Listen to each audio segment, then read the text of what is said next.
네, 복된 주일입니다. 하나님께서 우리에게 주시는 은혜의 말씀은 신약 성경 로마서 12장 2절 한 절의 말씀입니다. 로마서 12장 2절 신약 성경 256면에 있습니다.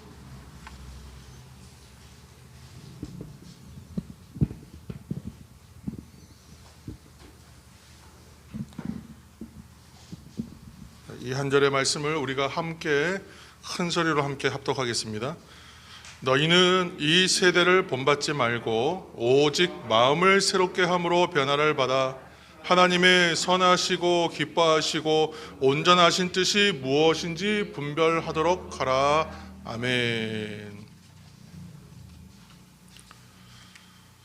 우리가 지난 주일 추수감사 주일 예배로 드리고 이제 새롭게 한 주를 여러분 지내시면서 감사로 가득한 성도의 생활이 되시기를 그렇게 함께 인사했었는데, 지난 한 주간 감사로 가득한 성도의 생활을 잘 사셨습니까? 아멘입니까? 네, 우리 좌우의 분들 보시면서 감사로 충만합시다. 그렇게 다시 한번 인사했으면 좋겠습니다. 감사로 충만합시다. 네, 감사로 충만합시다. 네. 우리 지금 최 집사님, 이제 최문 집사님 기도하실 때 이제 한 해를 시작하기를 이제 그렇게 여러 기대가 하는 마음, 또 이 한 해 동안 하나님께서 어떻게 채우실까 하는 생각들로 한 해를 시작했는데, 또 매일 한 주들을 그렇게 시작하고 있고 우리가, 그런데 그렇게 시작한 한 해가 벌써 11월 달이 지나가고 있습니다. 거의 이제 끝이 벌써 보입니다. 2022년도도. 그래서 우리가 한 해를 시작할 때 기대하는 마음으로도 사실 시작하지만, 또 반대로는 굉장히 막연하게 시작합니다. 왜 그렇습니까? 매일매일 우리가 만나는 이 하루, 또 앞으로 내가 다가올 다음 달은 제가 한 번도 안 살아봤던 인생이 다가오는 거거든요. 어떤 일이 일어날지 모르거든요. 그렇기 때문에 계획은 세우지만 막연할 수밖에 없습니다. 그래서 오히려 하나님께서 채우시고 나서의 시간들을 돌아보면, 이것이 이렇구나라고 이제 해석이 되는 부분도 있고, 이것이 참 감사구나 받아들여진 시간도 있는 것 같아요. 그래서 이 11월 달은 한 해 동안 생활을 돌아보면서 참 속상하거나 좀 아쉬운 것도 있지만, 하나님께서 참 감사로 채우셨구나라고 이렇게 수렴이 된다 그러죠. 받아들여지는 그러한 은혜도 있었으면 좋겠어요. 그래서 우리가 감사로 충만합시다 이렇게 인사했는데, 이 한 해간의 이제 남은 시간들까지도 감사로 충만하시는 저와 여러분 되시고 교회와 성도 되기를 예수님의 이름으로 축원합니다. 우리가 성경의 말씀을 하나님의 말씀으로 읽으면서 성도들이 오늘날 시대의 이제 말씀들을 가져오잖아요. 그 시대에 쓰여진, 옛날에 쓰여진 성경이 오늘날에도 우리에게 적용된다라고 받아들이면서 뒤에 저 카메라 흔들려. 그래서 우리 그 시대의 것들을 만나면서 혼동하는 것이 있어요. 무슨 소리냐면, 옛날의 시대의 말씀을 읽으면서 그 말씀이 우리에게 지금 오늘날 적용됩니다 이렇게 얘기하면 동일시하는 부분이 있어요. 그런데 혼동되는 부분이 있어요. 무슨 얘기냐면, 성도들이 가장 혼동하기 쉬운 것 중에 하나가 그 시대의 애굽, 그 시대의 이스라엘을 오늘과 똑같이 생각하면 안 된다는 거예요. 그렇죠? 왜 그런가 하면, 애굽은 오늘날 이집트를 말하는 것입니다. 이집트는 여전히 저쪽 중동에 있는 나라예요. 그런데 이집트를 옛날의 애굽과는 동일하다고 생각할 수는 없잖아요. 같은 지역이고 같은 인종이고 같은 언어를 사용하고, 뭐 영토의 국경선은 좀 변화가 있었을지 모르지만 여전히 그 나라입니다. 동일한 나라. 그렇지만 동일하진 않아요, 의미가. 그 옛날의 애굽은 지금의 이집트랑 같은 나라이겠지만, 그러나 애굽은 단지 그 당시에는 하나의 나라를 말하는 것이 아니라 세상을 의미했어요. 이스라엘은 하나님의 뜻으로 사는 나라, 애굽은 세상, 이런 개념이었단 말이에요. 그런 의미로의 애굽을 우리가 이해하고, 지금의 애굽은 이제 없어졌습니다. 지금은 그냥 이집트라는 중동의 한 나라가 있는 것뿐이에요. 마찬가지로 이스라엘도 그렇죠. 오늘 이스라엘에 대한 이야기를 하는 것입니다. 중동 지역에 있는 하나의 나라로서 이스라엘은 그 옛날 성경 속에서 하나님이 말씀하시던 그 이스라엘은 아니란 얘기예요. 하나님께서 이스라엘을 통해서 말씀하시고자 하셨던 그 내용들은 그 시대에 하나님의 백성 삼아서 그 백성됨을 통하여 하나님의 뜻을 이루어가고 하나님의 뜻이 이 땅에 펼쳐진다는 것을 보이시기 위한 하나의 통로였지만, 지금은 하나님께서 이스라엘을 통해서 말씀하시고자 하는 내용은 이제는 단절되었기 때문에 그렇습니다.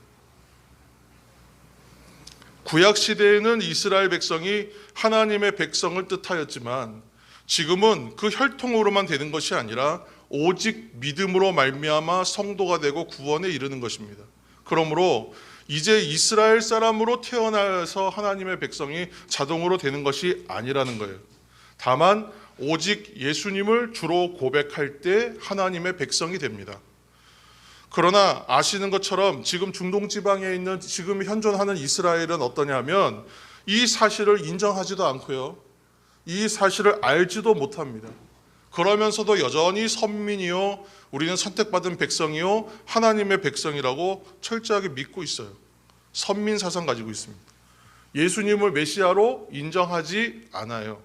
그렇기 때문에 여전히 다시 오실, 자신들을 향하여 오실 메시아를 대망합니다. 지금도 기다리고 있어요. 이런 현실을 우리가 오늘날 성도된 우리들이 보았을 때에 어떻게 했어요? 좀 답답하고 안타깝기도 하지 않습니까? 그런데 사랑하는 성도 여러분, 잘 생각해 보면요, 이러한 모습들 보고 답답한데 만약 교회 안에서도 이러한 모습이 있다 그러면 여러분 어떻게 해야 되겠습니까? 교회 안에서도 그 옛날 이스라엘은 하나님의 특별한 은총과 약속을 따라서 가나안 땅을 정복하고 그 땅을 차지하기까지 놀라운 인도하심을 받았잖아요. 가나안에 들어가기 위해서 광야에서 무려 40년간의 광야 학교 생활, 우리가 광야 학교 생활이라고 명명한 그 기간을 생활도 했습니다. 그 땅은 광야라고 했잖아요. 사막이잖아요. 그러니까 물도 풀도 없는 그런 땅이에요. 그 땅에서는 그들이 바라보고 의지해야 할 분이 한 분밖에 없었어요. 하나님밖에 없다는 거예요. 왜냐하면 정말 물도 없고 풀도 없고 의지할 것이 없는 땅이니까 의지할 분을 찾아야 하고 그분이 하나님이시잖아요. 인도하신 분. 그래서 그 하나님 한 분을 의지하고 배워야 한다고 배우고 확인하고 익히는 시간이 바로 광야의 생활이었습니다. 그리고 이제 하나님 명령하시고 허락하시고 약속하신 대로 그 가나안을 점령해 들어갑니다. 하나님은 그 땅을 들어갈 때 뭐라고 했냐면 그 땅의 것들을 진멸하라고 했어요. 헤렘의 원칙이라고 하는데 진멸하라고 했습니다. 이것은 지금까지 광야에서 배우고 익혔던 대로 하나님이 아닌, 그들이 배운 건 뭐냐면 하나님을 의지하는 것을 배웠다 그랬잖아요. 근데 하나님이 아니라 다른 것 의지하는 것을 구별하라는 의미로 받아들여야 하는 말씀이었습니다. 하나님 아니라 다른 것 의지하지 마라. 하나님과 다른 것을 따르는 그 삶을 구분해라. 하나님을 따르는 삶과 아닌 삶을 구분하라. 그런 의미였습니다. 그러므로 이제 정복하고 정착할 가나안 땅에서 이스라엘은 그 땅에 이미 만연해 있던 그 땅의 문화가 있습니다. 우상으로 팽배한, 우상 숭배하는 문화가 가득했어요. 그리고 세상의 풍조라는 것이 그곳에 그 나름대로의 풍조가 가득한 그 땅에 있습니다. 그 땅에서 이제는 세상 풍조와 또 우상 숭배하는 문화와 그것들과 구별되고 단절된 삶을 살아야 했어요. 그런데 이스라엘이 어떻게 했느냐? 우리가 잘 아는 대로 그들은 가나안 사람들의 풍습, 우상 숭배하는 문화, 우상을 따르는 그 문화를 거절하지도 않았어요. 구별하지도 않았어요. 애초에 그래서 하나님께서 명령하신 대로 단절은 없었습니다. 한마디로 얘기하면 이 말을 좀 길게 하고 있는데 여러분 이해하셔야 되는 게, 하나는 율법을 따라요. 한편으로는 하나님의 법을 따르고 하나님의 명령대로 삽니다. 그러면서 어떻게 해요? 동시에 그 땅의 문화와 풍습은 그대로 가지고 사는 거예요. 구별됨이 없다는 얘기예요. 그래서 그 지역 사람들과 결혼합니다. 진멸의 대상이에요. 그런데 같이 결혼도 해요. 동화되어서 살았어요. 그리고 풍요를 위한 가나안의 신이 대표적으로 바알입니다. 바알 신도 잘 섬겼습니다. 그런데 다시 한번 말씀드리지만 이러한 모습이 그 시대의 이스라엘의 모습만이 아니라 오늘날 그리스도인들에게도 있다면 어떻게 해야 되겠느냐 하는 질문을 드리는 거예요. 매주 예배당에 모여서 함께 예배하고 설교 말씀 듣고 찬송도 부르고 기도할 때는 회개와 감사로 기도하고 또 헌금도 잘 합니다. 그런데 다시 세상으로 나가면 똑같이 살아요. 세상 사람들과. 모두가 잘 아시는 찬양이 있는데, 형제의 모습 속에 보이는 하나님 형상 아름다워라. 존귀한 주의 자녀 됐으니 사랑하며 섬기리. 잘 아시는 찬양이죠. 또 찬양이 있어요. 그 후렴만 부르면 이 세상 그 무엇보다 귀하게 나의 손으로 창조하였노라. 내가 너로 인하여 기뻐하노라. 내가 너를 사랑하노라. 아멘입니까? 저의 청소년, 청년 시절에 참 교회에서 많이 불렀던 찬양이에요. 가사는 참 쉽잖아요. 멜로디도 얼마나 되게 좋은지 몰라요. 입에 딱 붙어서 평생 안 잊어버릴 찬송. 그런데 이 찬송을 부를 때에 처음에는 그 멜로디와 리듬 때문에 쉽게 불렀지만 언젠가부터는 이 찬양 부를 때마다 부담이 있어요. 찬송이 이해가 되기 시작하면 너무 어렵습니다. 왜 그랬을까? 신앙생활은 그래야 하는데 라는 생각이 들어오기 시작하는 거예요. 형제의 모습 속에 보이는 하나님의 형상이 아름답다는 얘기는 뭐예요? 다른 사람들의 보기에 내가 내 모습에서 하나님 형상이 나타나야 된다는 얘기잖아요. 부담스러운 거예요. 아, 어렵다 이런 생각 들었습니다. 그리스도인이라면 그래야 하는데 하나님의 손으로 창조하신 내가 창조물이 하나님의 이미지, 이마고 다이라고 하는 하나님의 이미지를 그대로 따라 만들어진 하나님 닮은 사람으로 살아야 돼요. 그래서 부담이 있는 거예요. 찬양의 가사대로 다른 사람 눈에 내가 그렇게 보였으면 좋겠습니다. 기도하기도 했어요. 왜냐하면 내게서 하나님 형상 드러나야겠고 내 생활에서 하나님 영광 드러나야 되겠는데 라고 생각했기 때문에 그렇습니다. 근데 제가 언젠가 이런 고민을 다른 자리에서 한 적도 있어요. 우리 교인이 아니라 예전에. 그러면 그 어느 교인 한 분이 웃으면서 농담처럼 하신 얘기입니다. 그렇게 얘기하셨어요. 목사님, 그렇게 되면 참 좋겠지만 어떻게 사람이 그렇게 살 수 있습니까? 목사님 아직 세상 많이 경험 안 해보셔갖고 잘 몰라서 그러시는 거예요. 그러고 가르치시더라고요. 이상적인 이야기라는 거예요. 현실은 그렇게 구분해서 살 수 없다고 말하는 거예요. 말씀의 잣대와 말씀의 기준을 가지고 세상 속에 들어가서 그대로 산다? 그렇게 어떻게 삽니까? 라고 얘기하는 거예요. 괜히 신앙 잣대 가지고 세상에 나갔다가 엄청나게 손해봅니다. 굶어 죽기 십상입니다. 그렇게 말씀하셨어요. 그런데 우리가 성경 속에 등장하는 이스라엘 백성들을 보면서 어떤 생각이 드세요? 좀 심하게 말하면 좀 한심하다는 생각도 안 드십니까? 우리가 성경 읽으면서 대번에 알 수 있는 건 뭡니까? 하나님께 순종하면 복이요, 불순종하면 화다, 저주다, 심판이다. 이거 금세 알겠는데 도대체 그러면 이스라엘 백성들은 우상 섬기지 말라고 하면 우상 섬기고 행음하지 말라고 그러면 행음하는 어찌 보면 청개구리 같은 신앙인이 아니냐. 그 많은 복과 그 많은 구원의 그러한 감격들을 누린 사람들이, 기적들을 본 사람들이 그렇게 하나님 앞에 순종하는 게 어려운가? 그렇게 생각하지 않겠어요? 읽으면서 답답하고 속에서 뭐가 끓어오르지 않습니까? 특히 하나님께서 바알 우상 섬기는 거 가나안 땅에 들어간 처음부터 그렇게 철저하게 금하셨고 너무나 미워하시고 가증스럽게 생각하시는 것인데 이스라엘이 바알 숭배를 열심히 합니다. 한참 우상 숭배하다가 하나님의 징계가 임하고 인생에 놀라운 감당할 수 없는 고난들이 임할 때에 위기 상황이 닥쳐오면 그제서야 하나님 앞에 가서 호산나 외치는 거예요. 나를 건져주셔서 살려주셔서 매달리는 거예요. 그러면 놀라운 이적으로 하나님께서 베푸셔서 건져주시고 때로는 사사들을 보내서 그 상황들을 해결해 주시기도 합니다. 그래서 위기의 문제가 놀랍게도 해결되어 회복되었어요. 그러면 또 어떻게 돼요? 슬금슬금 이전 상태로 또 돌아가요. 또 다시 죄악의 불순종의 역사가 반복됩니다. 끝없이 반복돼요. 이것이 이스라엘의 역사예요. 성경 속에. 왜 이스라엘이 그렇게 살았는가 참 이해가 전혀 안 되는 것은 아닙니다. 그 문명학적으로 보고 지리학적으로 보고 그들의 어떠한 사회들을, 그 사회의 현상들을 잘 생각해 보면 가나안에 정착한다는 것이 어떤 의미였습니까? 이스라엘에게 유목민족으로 살다가 농경사회로 변화되는 것이잖아요. 그런데 가나안 지역에서 산다는 것은 이제 농사를 짓고 산다는 거예요. 전혀 새로운 삶의 방식을 그들이 일구어서 살아야 돼요. 그 지역은 다신주의 지역입니다. 모든 것들을 신으로 여기는 지역이에요. 그 지역에 들어가 사는데 사람들이 금방 배웠죠. 그 가나안 신들 중에서 정말 잘 섬겨야 되는 신이 누구냐? 바알이다. 왜 그러냐? 바알은 태양을 주관하고 폭풍을 주관하고 무엇보다 농사를 주관하는 신이었단 말이죠. 다산과 풍요의 신이에요. 그래서 바알 잘 섬겨야 된다고 맨날 얘기하니까 그 사람들이 그곳에서 물들었던 거예요.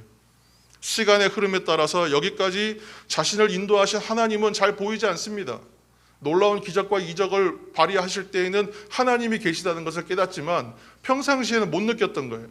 그리고 평상시에는 어떻게 해야 돼요? 그러니까 일상을 살아가고 농사짓고 살아가는 매일은 바알을 섬기고 위기가 오면 전쟁의 신이요 전능하신 하나님 우리를 도와주옵소서 해서 그 위기를 헤쳐나가면 된다고 생각합니다. 오죽하면 아하방 때 엘리야 선지자가 갈멜산 올라가서 바알 선지자, 아세라 선지자들 불러서 대결하잖아요. 영적 대결을 하잖아요. 거기서 엘리야가 일갈하는 말이 뭐예요? 여호와가 만일 하나님이면 그를 따르고 바알이 만일 하나님이면 그를 따를지니라. 그렇게 선포하잖아요. 실제로 바알을 하나님처럼 섬겼다는 거예요. 이스라엘은 자신의 편의에 따라서 신을 섬겼어요. 그때그때 필요한 신을 섬겼다는 얘기예요. 자신의 이익을 위해서. 그럼 오늘날 교회와 그리스도인은 어떨까?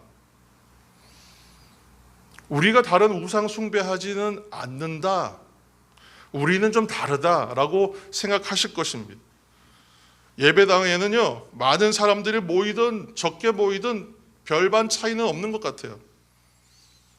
교회로 모일 때는 교회식대로 살아요. 그런데 세상에 나가면 세상식대로 살아요.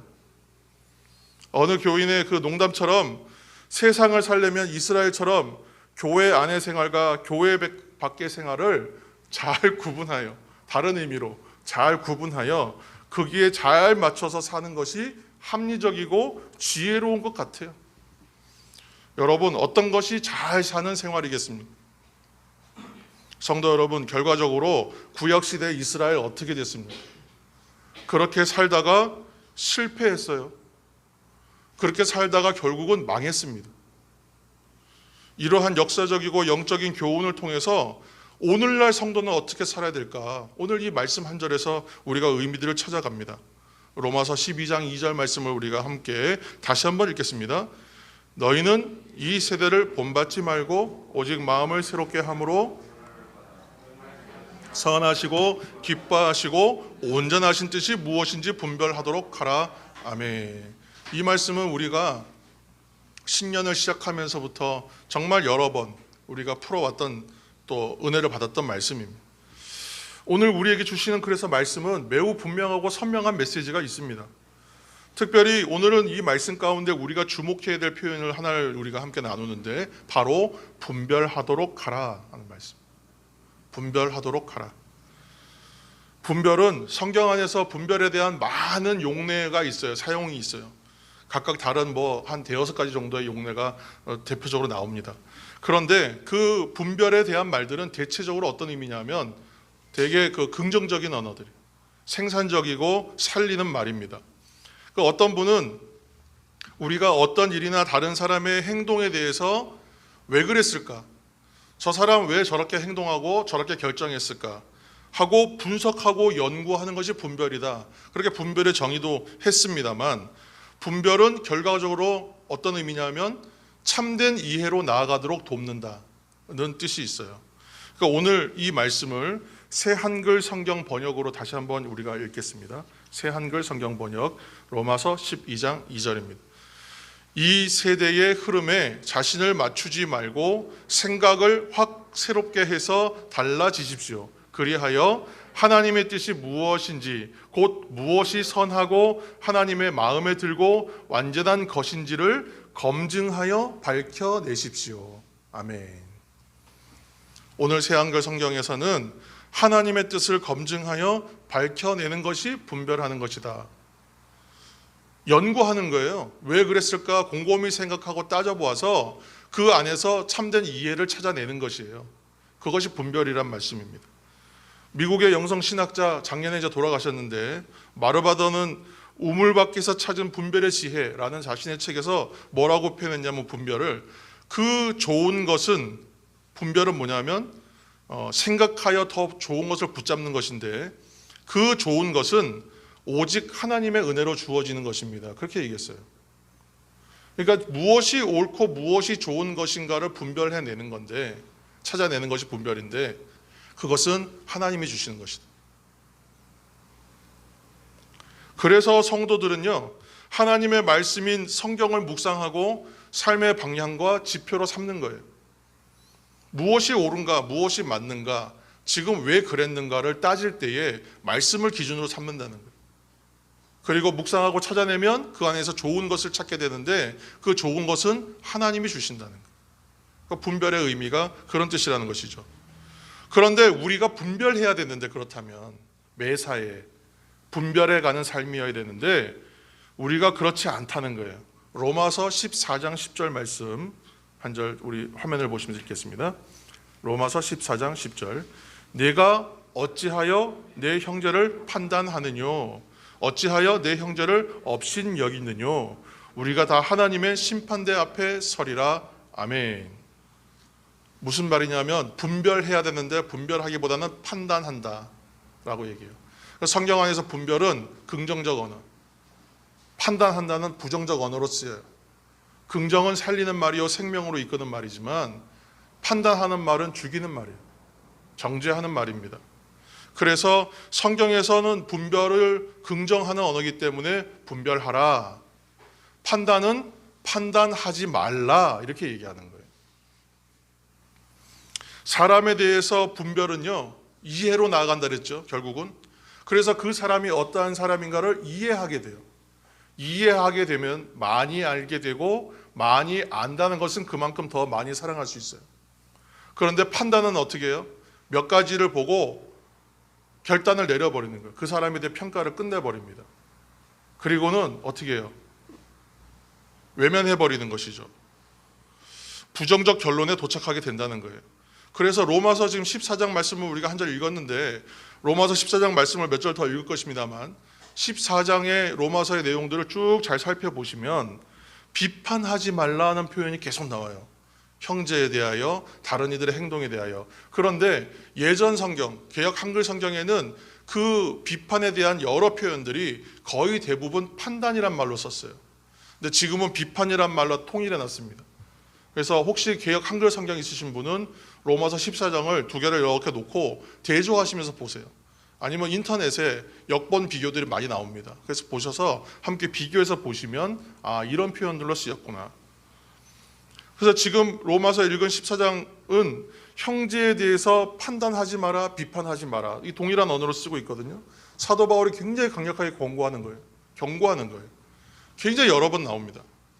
성경에 기록되어 있는 것 외에도 우리가 이 세상을 살 때에 자유로움으로 살지만 분별해야 하는 일들이 있다. 그럼 그때는 무엇으로 분별해야 되는가? 14장 5절 말씀 한 절 더 읽겠습니다. 14장 5절. 14장 5절. 어떤 사람은 이 날을 전날보다 낮게 여기고 어떤 사람은 모든 날을 같게 여기나니 각각 자기 마음으로 확정할지니라. 아멘. 무슨 얘기냐 하면 어떤 사람은 어느 하루가 중요합니다 이렇게 얘기하고 어떤 사람은 하루가 아니라 모든 날이 중요하다 이렇게 여긴다. 서로 의견이 다르다는 거예요. 그런데 그 다르게 생각하지만 각각 자기 마음으로 확정을 하는 건 뭐냐면 자기가 좋은 대로 결정하라는 얘기예요. 각자가 결정하는 거래요. 아 그렇습니까? 6절 한번 읽어볼까요? 6절 14장 6절입니다. 나를 중히 여기는 자도 주를 위하여 중히 여기고 먹는 자도 주를 위하여 먹으니 이는 하나님께 감사함이요 먹지 않는 자도 주를 위하여 먹지 아니하며 하나님께 감사하느니라. 아멘. 우리가 이것이 옳습니까 아닙니까를 구별할 때 나름대로 기준이 있다 그랬잖아요. 저는 그때 찾을 때에 어려우면 이게 되는 잣대가 하나 있는데 그게 생명인가 아닌가로 생각한다 그랬어요. 그런 말씀 여러 번 드렸습니다. 그래서 이것은 생명을 살리는 일인가? 생명이 있는 일인가? 생명을 풍성하게 하는 일인가? 그렇게 생각하면 조금 더 확연하게 구분되는 것이라 그랬는데, 오늘 말씀 통해서 주시는 지혜 또는 분별의 기준은 뭐냐 하면 오직 주를 위하여, 오늘 설교 제목처럼 오직 주를 위하여 그리고 감사함으로 하면 된다. 오늘 요한복음 저희가 17장 17절 말씀을 한 절 읽겠습니다. 요한복음 17장 17절 함께 읽겠습니다. 그들을 진리로 거룩하게 하옵소서. 아버지의 말씀은 진리니이다. 아멘. 우리가 금찬 때도 요한복음 17장 말씀을 잠시 나눴습니다만, 요한복음 17장은 예수님께서 십자가 지시기 전에, 십자가로 죽으시기 바로 전날이죠. 마지막으로 제자들을 가르치시고 다락방 강화라고 하는 14장 16장 그 내용들이 다 이제 제자들에게 마지막 당부의 말씀 주시는 것입니다. 근데 그 말씀을 하신 다음에 이른바 대제사장 기도 또는 이제 고별 기도, 사실은 고별 기도라고 하는 것도 옳습니다만 그 기도를 합니다. 이제 예수님이 떠나가시게 되면 제자들만 남습니다. 그래서 이 제자들을 위하여 이제 기도하시는 거예요. 가르치셨고 기도하실 때에 하늘을 우러러 기도하시면서 그들을 진리로 거룩하게 하옵소서. 아버지의 말씀은 진리입니다. 아버지의 말씀, 진리이신 아버지의 말씀을 기준으로 사는 자들 되게 하여 주옵소서. 제자들을 들으라고 지금 기도하고 있거든요. 주님은 뒤에 남을 사랑하는 제자들을 향하여 마지막으로 기도하시면서 진리이신 하나님의 말씀이 너희들의 삶의 기준이 되어야 할 거야 라고 지금 말씀해 주시는 거잖아요. 우리 주님이 이 세대를 살아가는 우리들에게 주시는 신앙의 기준은 동일해요. 이 세대를 본받지 않고 하나님의 선하시고 기뻐하시고 온전하신 뜻을 따라 살아가는 성도들이 되어야 한다. 그 분별의 기준은 뭐예요? 오직 주를 위하여 감사함으로. 여러분, 좀 삶 가운데에서 우리가 지금껏 살아왔던 삶의 모습들을 점검하시면서 내가 주를 위하여 감사함으로 살고 있는, 그렇게 판단하여 분별하시고, 그렇게 분별하여 새로운 한 주 또 남은 이 한 해를 그렇게 살아가시고 결국은 감사함으로 오직 주를 위하여 이 한 해를 살았다, 우리가 함께 결론 내리는 그 은혜를 나눌 수 있도록 그렇게 살아가시기를 예수님의 이름으로 축원합니다. 기도하겠습니다. 살아계시고 역사하시는 아버지 하나님, 우리가 인생을 살아가면서 무엇을 가지고 분별하고 무엇을 따라 살 것인가? 우리는 성경을 따라 삽니다. 말씀을 따라 삽니다. 하나님의 뜻을 따라 삽니다. 그렇게 고백하지만 실제로 우리의 삶 가운데 어떻게 인도하시는지, 무엇이 하나님의 뜻인지 우리가 찾고 분별하기가 어려울 때가 있습니다.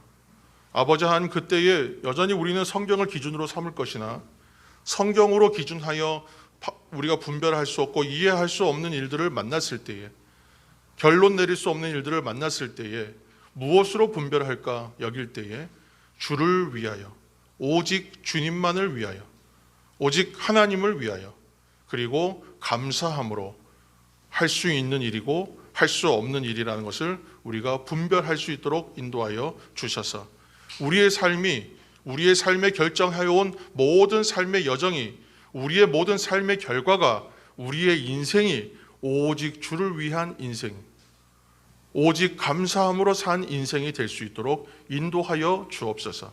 나의 모든 결정과 행함이 오직 주를 위하여 감사함으로 행한 일 되게 하여 주옵소서. 우리의 성도의 삶이 오직 주를 위하여 감사함으로 살아간 인생으로 남게 하여 주옵소서. 모든 말씀을 예수님의 이름으로 기도합니다. 아멘.